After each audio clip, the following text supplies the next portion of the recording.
Datuk, saya nak tanya sikit, Datuk. Ya. Adakah Datuk bersetuju dengan penubuhan Perikatan Nasional ni? Pertama sekali saya menentang Pakatan Nasional. Ya. Di mana ketika itu Presiden UMNO mahu bekerjasama dengan Tun Dr. Mahathir. Kerana saya dah menentang Tun Dr. Mahathir ni semenjak 1998 lagi.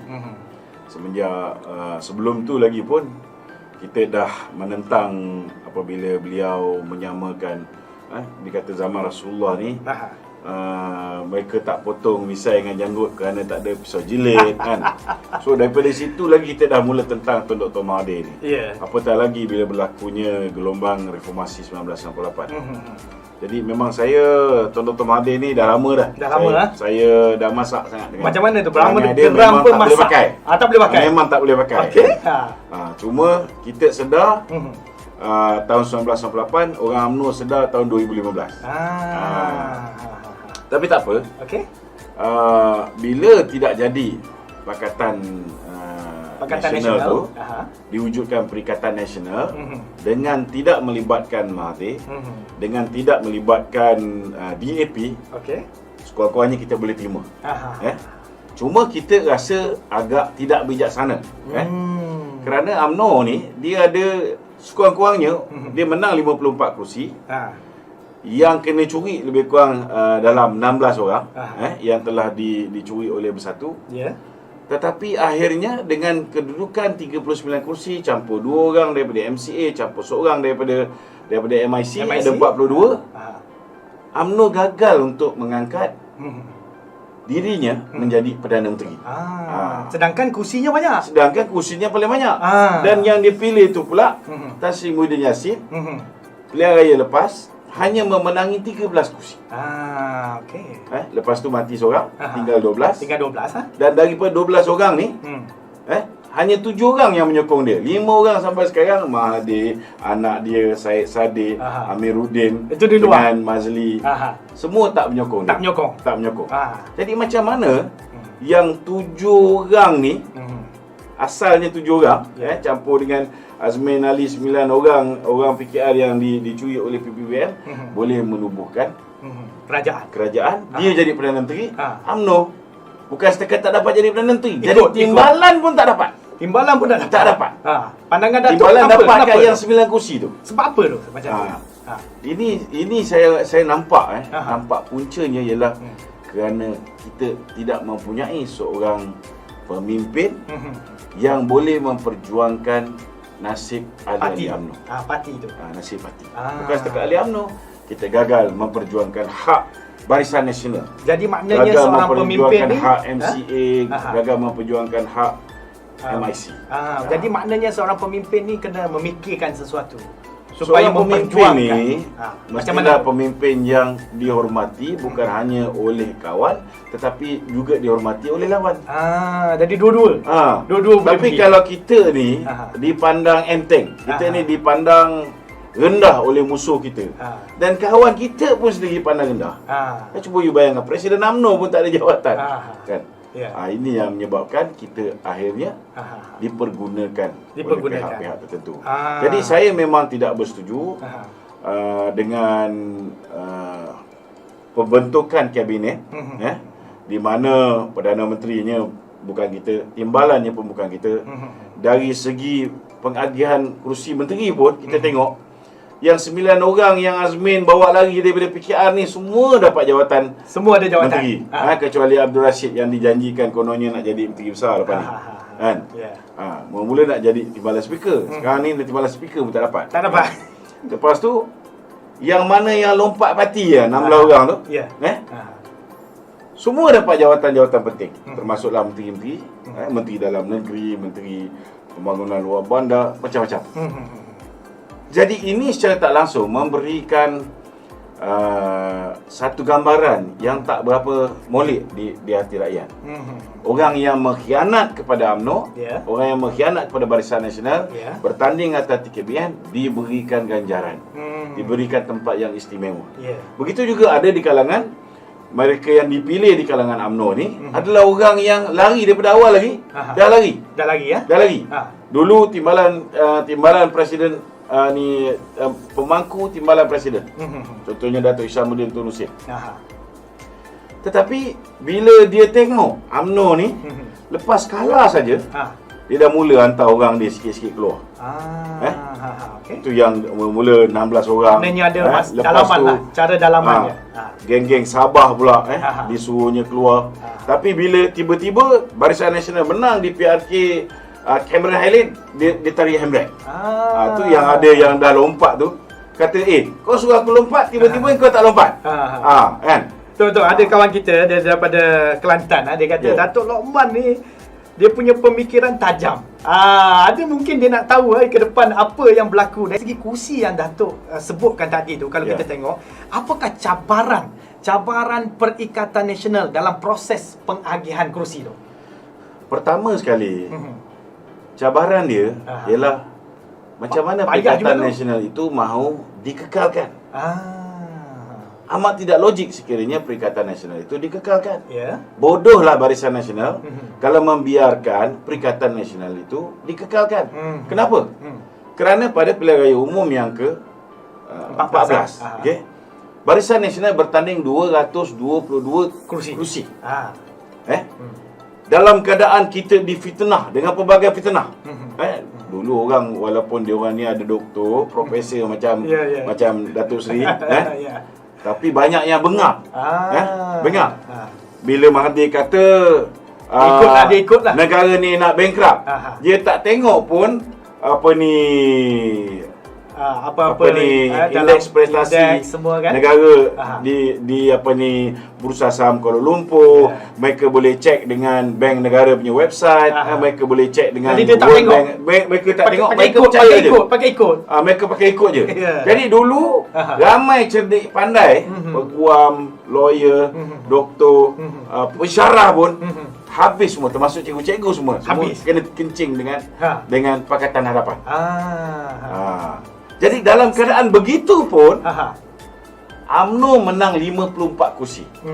UMNO bertanding 121 kursi. Kita keputusan yang UMNO perolehi, mereka memenangi 44.6%. Kita menang 44.6%. Dalam keadaan paling teruk kita kena macam fitnah. Tsunami lah. Kita kena fitnah. Fitnah lah. Bersatu, kita tengok bersatu. Bersatu cuma bertanding 52 kursi. Daripada 52 kursi itu, Bersatu hanya menang 13 kursi. Lepas tu kalah satu lagi, Tanjung Piai. Maknanya peratus kemenangan dia hanya 25%. 25%. So dari situ kita dah boleh lihat dengan jelas bahawa UMNO walaupun dalam keadaan dia difitnah teruk, Barisan Nasional walaupun dalam keadaan dia difitnah teruk, tetapi dia masih mendapat tempat di hati rakyat. Apatah lagi kalau dia combine dengan PAS. Dari segi undi popular, kita jauh meninggalkan Pakatan Harapan. Kan? Jadi kalau kita boleh menang besar dengan kedudukan selesa sikit, muafakat nasional yang ada sekarang, iaitu UMNO, MCA, MIC dan PAS, PBRS yang Sarawak satu, dan dengan PAS kita boleh menang besar dalam pilihan raya. Kenapa pula kursi UMNO ni, kursi UMNO yang hanya tinggal 54 kursi, nak pula diracik lagi, nak diberikan kepada satu lagi parti Melayu, itu PPBM. Iaitu PPBM. Kalau kita tengok dari segi hari ini, kita tengok berdasarkan perbincangan yang telah dilakukan oleh kepimpinan UMNO, kepimpinan PAS, kepimpinan PPBM, walaupun saya tak bersetuju, daripada 22 kursi yang dulu UMNO BN bertanding, 222, Presiden UMNO hanya minta 120 kursi. 120 kursi daripada maknanya 222. 80 tu hilang lah. 80 campur dengan 122 hilang. 102 hilang. 102. Presiden UMNO minta 120, itu pun Kassim Muhyiddin cuma nak bagi 100 kursi je. Jadi bagi saya, memang tak setujulah. Sebaik saja bubar parlimen, Kita tak payah fikirlah pasal apa cabaran Perikatan Nasional ni. Kan? Kita lupakanlah. Kita lupakanlah Perikatan Nasional ni. Kita kembali kepada muafakat nasional. Kita bertanding di semua kursi 222 kawasan parlimen. Cuma yang mana PAS bertanding dulu 18 kursi, kita jangan kacau. Kalau ada daripada 18 ni kita nak ambil, kita kena gantikan di tempat lain. Dan kemudian ada tempat-tempat tertentu yang mana dulu dimenangi oleh PKR contohnya kan. Dan dimenangi oleh parti-parti lain selain daripada UMNO, PAS dan juga BN yang lain. Maka itu mungkin boleh dirundingkan. Tetapi saya sama sekali tidak bersetuju sekiranya ada kerusi UMNO diserahkan kepada Bersatu. Tapi Dato', kalau kita tengok, adalah kenyataan daripada Tan Sri Anwar Musa, dia kata kalau Perikatan Nasional ni bahawa mereka akan memilih Tan Sri Muhyiddin sebagai Perdana Menteri. Saya setuju dengan syarat. Bersyarat kan ni? Bersyarat.